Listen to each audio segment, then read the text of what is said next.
পড়ানো হচ্ছে ঢাকা বিশ্ববিদ্যালয়ে, রাজশাহী বিশ্ববিদ্যালয়ে, চট্টগ্রাম বিশ্ববিদ্যালয়ে কি পড়ানো হচ্ছে? এগুলো সাহিত্য কাদের তৈরি করে? সাহিত্য। এই সাহিত্য বাংলাদেশে তৈরি হয় নাই, এই সাহিত্য ইউরোপে তৈরি হয়েছে। এই সাহিত্য ও নিজে লেখছে, আমি নিজে পড়ছি দুই চোখ দিয়ে। বলে আগে তো আমি মনে করতাম ছোটবেলায় মা বাবা থেকে শিখেছি মানুষ নাকি সম্মানী জীব, মানুষ আশরাফুল মাখলুকাত, মানুষ শ্রেষ্ঠ জীব। তোর পরে বিজ্ঞান থেকে বুঝলাম না, মানুষ শিয়াল কুত্তার মতো, গরু ছাগলের মতো, মানুষ একটা সাধারণ জীব। আমি এক চোখে কোরআন পড়ছি, এক চোখ দিয়ে, আর এক চোখ দিয়ে আমি ইতিহাসের সমস্ত বই আমি পড়ে আসছি। আমি বিশ্বাস করতে বাধ্য হয়েছি কোরআন সত্য, কোরআন সত্য, কোরআন সত্য। কোরআন ছাড়া অন্য যে ইতিহাস সেগুলো কল্পনা ছাড়া কিছুই না। সেগুলো আফসোস, আমাদের প্রগতিশীল সমাজ, আমাদের সেকুলার সমাজ, আমাদের ডেমোক্রেটিক সমাজ, আমাদের নাস্তিক্যবাদী সমাজ যারা মানবতার দাবি করে তারা সম্মানজনক শব্দ নিতে চায় না। আমি কার বই? তোমার নাস্তিকদের বই পড়লে আমার একটু ইমান খুব সাহসা করে আমার ইমান বাড়ি যায় আমার।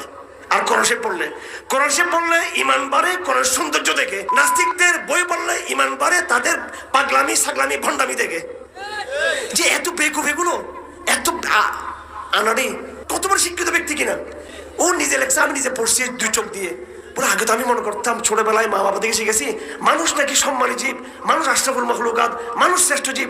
তোর পরে বিজ্ঞান থেকে বুঝলাম না, মানুষ শিয়াল কুত্তার মতো, গরু ছাগলের মতো, মানুষ একটা সাধারণ জীব। তো মানুষের মর্যাদা দিল, দেখছেন অবস্থা। আফসোস, আফসোসের বিষয়। আমি একটা কথা আমাদের আধুনিক ভাইয়া যারা এখানে আছেন ওনাদের উদ্দেশ্যে বলতে চাই। আমি এক চোখে কোরআন পড়ছি, এক চোখ দিয়ে, এক চোখ দিয়ে কোরআন পড়ছি আমি, আলহামদুলিল্লাহ।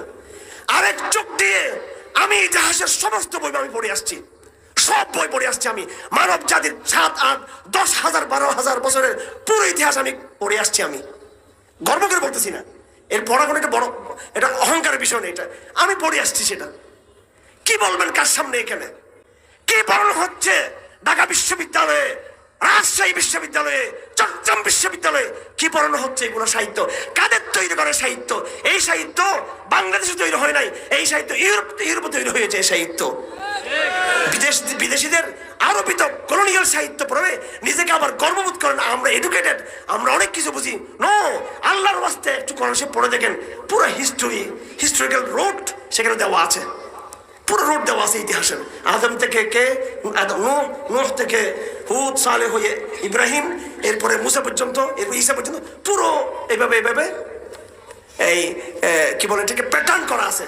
কি করা আছে? প্যাটার্ন করা আছে।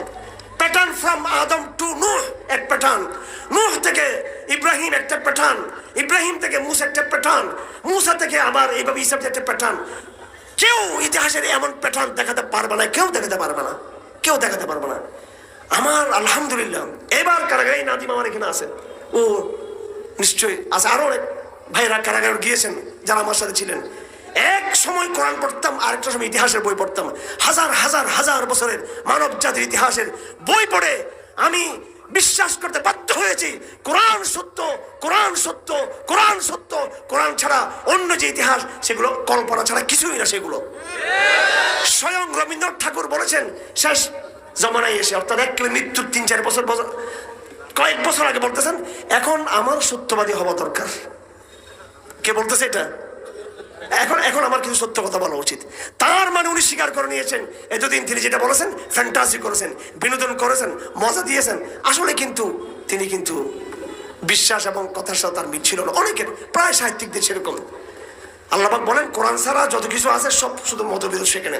নাস্তিকরা হলো কি জানেন? এরা কোনো রাজনৈতিক দলের কর্মী না, কিন্তু নাস্তিকরা হিন্দুও না, বৌদ্ধও না, খ্রিস্টানও না, মুসলমানও না, আওয়ামী লীগও না, বিএনপিও না। এরা হচ্ছে অমানুষের জাত, একটা প্রজাতি। কথা ঠিক কিনা? এইদের কাজ হলো হিন্দু, মুসলমান, আওয়ামী লীগ, বিএনপি লাগাই দেওয়া। কথা ঠিক কিনা? এরা আস্তে করে ঘাপটি মেরে বসে আছে। সুন্দর আমাদের শিক্ষা কমিটি যেটা আছে, আস্তে আস্তে পুরো দেশ দুনিয়া অবরোধ, হরতাল, ইলেকশন এগুলো নিয়ে ব্যস্ত সবাই। কথা ঠিক কিনা? আমরা ঘর থেকে বের হলে চিন্তা করি অবরোধে কোনো গাড়ি পড়ে কিনা, বা সামনে নির্বাচনে কি কার উপর কি চাপটা বসে, কেউ বলে কত রকমের রাজনৈতিক ব্যাপার স্যাপার আছে। কিন্তু নাস্তিকরা কিন্তু বসে নাই, ঠান্ডা মাথায় শিক্ষা কারিকুলাম যেটা সরকারি একটা সিস্টেম, এটা হতে পারে, সেটা আমরাও চাই ভালো শিক্ষা কারিকুলাম, কিন্তু ফাঁকে ফাঁকে আল্লাহর সাথে বিয়াদবি ঢুকিয়ে দিয়েছে। কথা ঠিক কিনা? এটা কারা করছে? কারা? ওই যে নাস্তিক্যবাদী অপশক্তি। সরকারকে আমি জানিয়েছি, গাড়িতে আস্তে আস্তে আমি কিছু জিনিস পৌঁছানোর চেষ্টা করছি, যেন ওদের ফাঁদে পা না দেয়। কথা ঠিক কিনা? আলেম ওলামাদের কথা শুনে লক্ষ লক্ষ কোটি কোটি তৌহিদি জনতার যে হৃদয়ের স্পন্দন ইমান, ওই জায়গা অনুযায়ী যেন আমাদের শিক্ষা ব্যবস্থা কি হয়, প্রণয়ন হয়।